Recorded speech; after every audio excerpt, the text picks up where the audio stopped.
Sasagutin ko pong muli ha. Okay, eto na. Bumanat naman yung nanay ni Jasmine Curtis kung ano-anong sinasabi sa akin kay madumi daw ang bibig ko.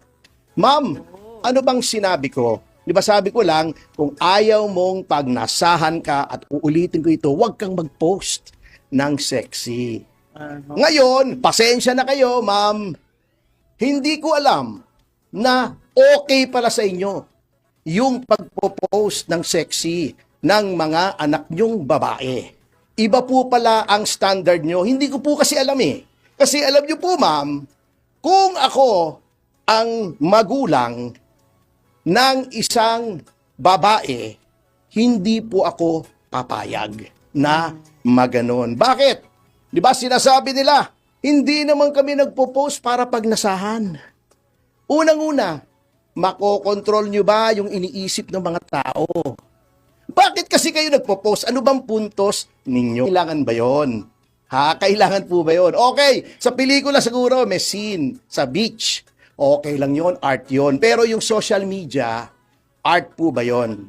Pangalawa, ma'am, I'm addressing the mother of Jasmine, hindi po ako ang malaswa. Wala akong sinasabing malaswa laban sa inyong anak.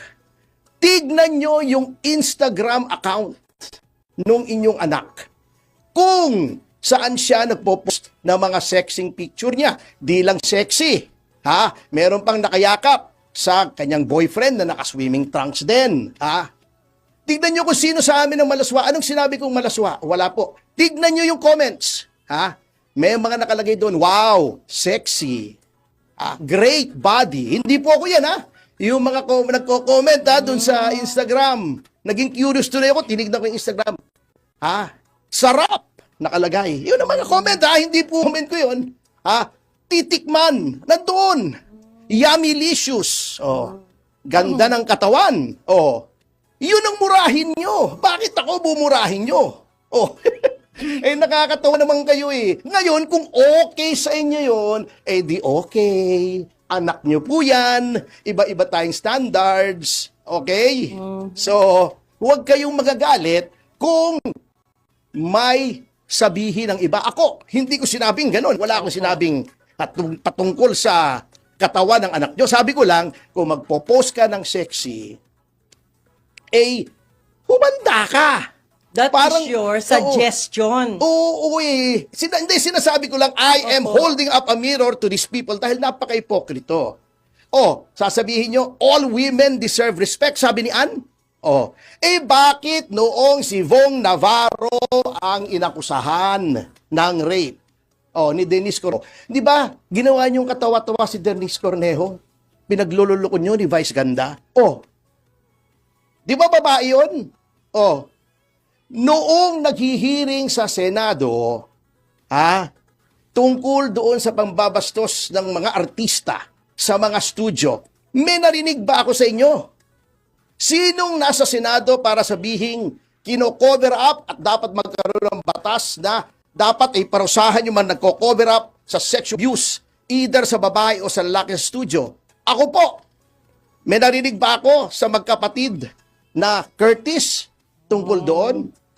Kahapon lang, may rally yung kaibigan yung Gabriela sa harap ng US Embassy. Women's Month. Yung isang rallyista roon, akbayan yata yon o whatever, na sumusuporta sa inyo, sinipa. Yung isang police woman, babae yon, police woman, ayun, may benda sa paa. Grabe. May naririnig ba ako sa inyo? Wala! Every woman deserves respect, sasabihin ni Ann. Bakit pag ikaw lang ang tingin mo ay nababastos, saka ka lang nagsasalita? Pag ikaw lang, at anong ibang babae?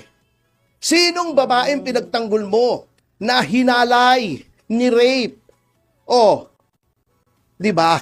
Naabutan mo naman si Yasmin Curdy. Hinalay ni Baron. Although nagbago na si Baron, magkaibigan na kami, nag-apologize na yung tao, nagbagong buhay na. Pero noong hinalay si Yasmin Curdy, may narinig ka ba? May narinig ba kami sa'yo? Every woman deserves respect. Yung police woman. Ang dami. Yung mga kakampi mo sa sa Congress. Ha? Yung babae nagsasabing ni-rape siya, yung isang opisyal ng Kabataan Party List. Narinig ba tayo sa Curtis Sisters? O na kinukondena yan? Wala! O, kasi hindi kayo apektado. Ngayon, pagtingin nyo lang apektado kayo, doon lang kayo iimik. At bakit? O, di ba? Bakit kayo nagpo-post? Hindi ba ang kapital ninyo, yung inyong stock in trade sa showbiz, yung kagandahan nyo, yung alindog nyo, di ba? You always make yourselves desirable. Nag-exercise kayo, nagbibihis kayo ng magaganda, nagbibihis kayo ng sexy, araw-araw nasa dermatologist kayo, para maging maganda kayo. Pati ba naman yung iniisip ng ibang tao, gusto nyong kontrolin. Ang hirap kasi, Ma'am Jubes, Opo. ay itong mga ito, hindi ko nila lahat, marami tayong kaibigang artista, very down to earth, si Edu Manzano, si Mirter Sarosa, napakatalino pa niyan, graduate sa UP. Opo. May honors pa, Audi pa yata.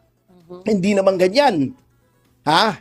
Ang problema po sa inyo ay you live in a bubble na doon sa loob ng bubble na yon, wala kayo naririnig sa mga sycophants nyo, sa mga alala nyo, kundi, uy, ayos kayo, galing nyo, ganito, ganyan, sexy mo. Pag binastos, uy, binastos ka. Hindi po sa inyo umiikot ang mundo. We are in real life here. Hindi po ito sine. Ha? Magpakatotoo kayo. Sa tunay na buhay, lahat ng klaseng tao merong ganyan. Gusto nyong umiwas? Eh di, huwag kayong mag-showbiz. If you can't stand the heat, get out of the kitchen. Parang ako. Nagbibigay ako ng opinion, komentarista ako. Engaged ako sa partisan politics, PDP ako. May mga dinidenounce ako na mga anomalya sa gobyerno, binabatikos ako ng mga kamoting kahoy na may ulalo. Ng mga defender. Okay sa akin yon. Sabi ko ba magdedemanda ako? Sinasagot ko. Tama yan, sagutin nyo, opinion nyo yan eh. Pero yung manggagalaiti kayo, pa-victim kayo, lumang tutugi na po yan, hindi na kinakagat ng tao yan. Huwag kayong OA, napaka-OA ninyo eh. Para bang ni-rape kayo, para kayong ginang-rape eh. Wala namang ginawa sa inyo. Yung totoong nire-rape, wala akong naririnig sa inyo. Di ba?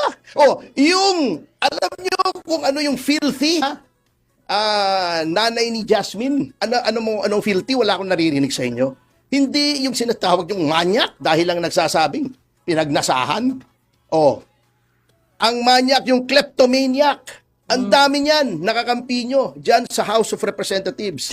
Ang dami nagnanakaw dyan. You are barking up the wrong tree. Yan ang tulid sa inyo. Nakabuti ba yung inaway nyo si Bong Suntay at saka ako?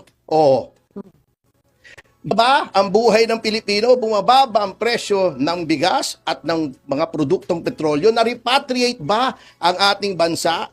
Nawalan ba ng anomalya at korupsyon sa gobyerno?